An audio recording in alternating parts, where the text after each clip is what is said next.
Happy Thanksgiving. I think one of the most things that I'm thankful for is that to know oneself is the journey of life, and the path begins in the heart. How many believe that?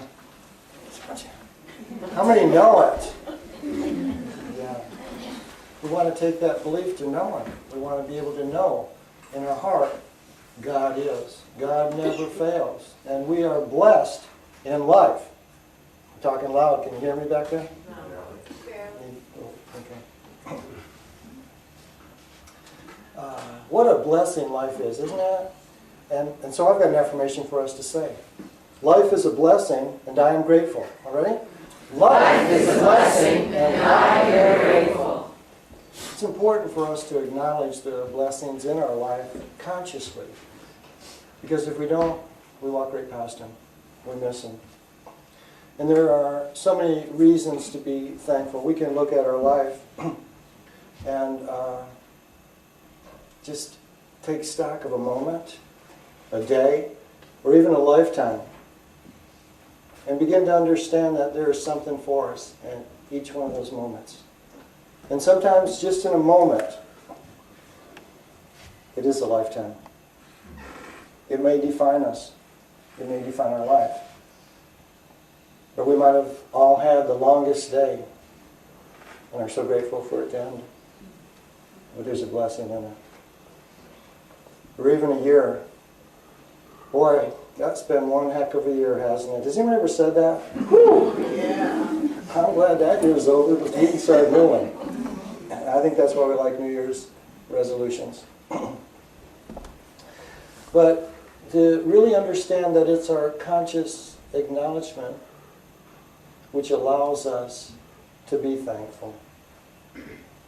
To consciously take a moment to just breathe and be aware and say thank you. To recognize the blessings that are ours. We live in a beautiful planet, a beautiful blessing of a place here. And the little sayings like, take the time to smell the roses, is more important than we think. Because there's a blessing there for us. It's God smiling through that flower and then breathing its essence to us. And know what we're asked to do? Breathe it in. That's all we're asked to do is breathe in. Breathe in the essence of this life that I'm giving you right now. That song, my Thanksgiving song, I think that's the first time I ever sang it. I was picking out a song. I said, oh gosh, that'd be a good song. But the words are really cool. They kind of bring us right into the moment. They bring us present to be aware and then to acknowledge and then express. So it's our conscious acknowledgement that allows us to be thankful. I want to read a little bit from chapter 140 in the Clearing Gospel. And it's a little story where Jesus is giving thanks to God and just thanks for his life.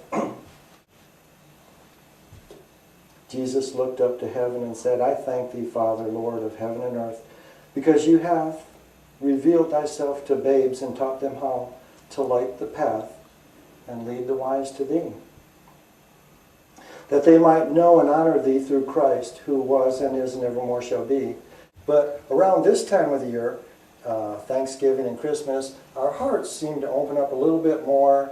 We expand our vision a little bit, and we become, mostly a lot more loving and listening and caring at this time of year. So that's why people really love this time of year.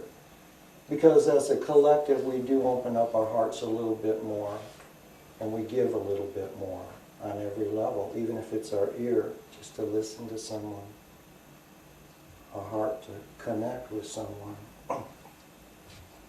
So Thanksgiving, we've got lots of things to be thankful for. I'll tell you one of my things I'm thankful for. Y'all that have been coming here for a long time know that I've been having a battle with rain because my roof was leaking over here in the foyer. And I would just get the valleys tarred and then patch my ceiling, and it'd last for a year. And then I would would forget to go up and redo my tar, and it'd rain again, and next thing you know, my ceiling's sagging, and it's a mess.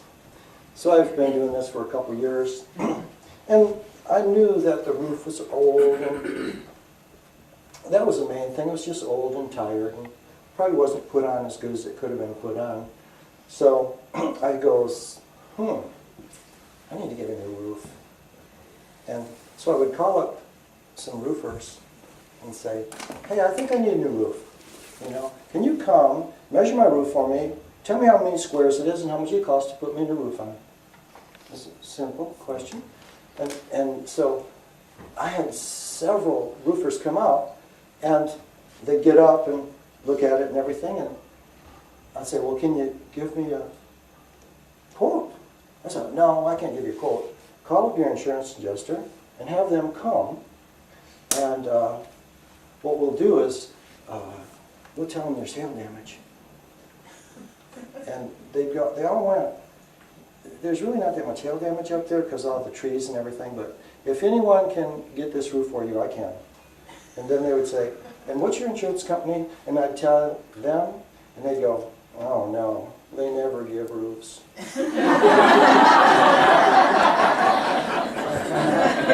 I'm not feeling good, you know, but I'm not going to worry about it. God's our source. So after a while, after going through a bunch of these people, it's like, this just doesn't feel right to me.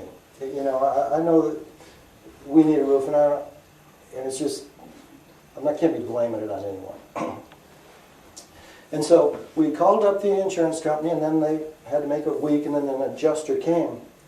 And then that morning when the adjuster came, I didn't have any of those people here. I just wanted to let it go. And so about half an hour before they came, I went into my little color room. I sat down to meditate, and I just sat there and got real still and just connected with God, and then just kind of connected with the man that was going to come. And I didn't ask for a new roof. You know, I asked for the highest good to happen this morning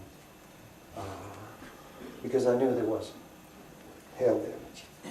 And so it was really neat because I could feel the Spirit moving real strong. And then I came out, and I was in the bookstore. We were talking with Bonnie. I was talking with Bonnie, and then a truck pulls up, and it's the insurance adjuster with a helper. And I walked out,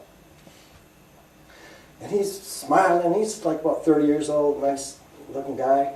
And he comes walking, looking right at me, and I put my hand out. I said, hi. And he goes, hey, how you doing? I said, I'm doing pretty good. I said, I got some leaks in my roof. I don't really know what's wrong with it. He looks right at me and says, we're going to take care of you.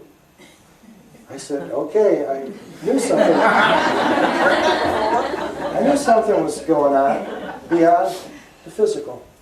And so we walked around the back, and we were standing by the steps back there, and he saw our little sign where it said Tuesday night healing service. He goes, you do healing work here? I goes, yeah, we do healing work here. He goes, people come here? And I said, yeah, we do healing work. We do physical healing, mental, emotional, spiritual healing. We work with people. That's our job. That's what we do all week long here. Wow, you guys are really doing good work. This is an insurance adjuster. That doesn't give roofs. And you guys, and he was coming from his heart. It was amazing. He was, I could tell from his languaging, he was a fundamental Christian person, which was cool. We all are. And so anyways, and he's going out, and he said like that, and then he goes, well, what about those barns? I said, well, those barns, don't worry about them. We're going to build a new building back there, but I really want to get this building done because this is going to be our children's building. He goes, boy, you guys are really doing some good work here. So he came in, he says, are there any damage in here? I said, well, there's right up there. And I said, it started leaking. They called me up, so I came and poked a hole in it, put a bucket under it, and went up and put a tarp on my roof. And so he gets this guy, and they measure up the whole thing. He says, okay, we'll paint all this for you, and we'll replace the sheetrock and insulation and things. I'm going, wow, okay.